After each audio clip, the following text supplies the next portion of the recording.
Toa damu ni chumba kinakuwa kibebeki.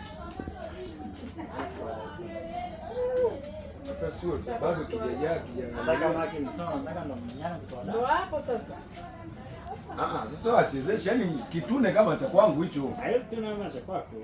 Sasa mbona unafanya hivyo Dr. Sasa ndo nini? Dokta anaelewa kabisa, anaelewa. Unamsifisha kazi. Yaani hawezi anaye mwenyewe anaweza kawa na kilo nyingi unachocha lakini una nguvu nyingi kuliko wewe. Sasa mbona muangalie mwili wake, angalia mwili wenyewe ni mwili kubwa lakini damu ana damu chache.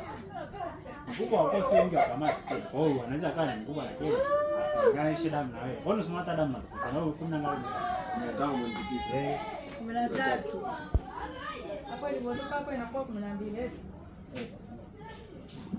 Ikipungua naongeza na nini? Kidogo taratibu.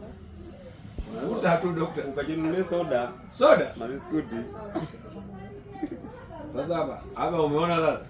Hapa sasa. Kwa nini Dokta kwa? Asante. Mwenyewe kitoka hivyo na fry. Kimetuna lakini afadhali.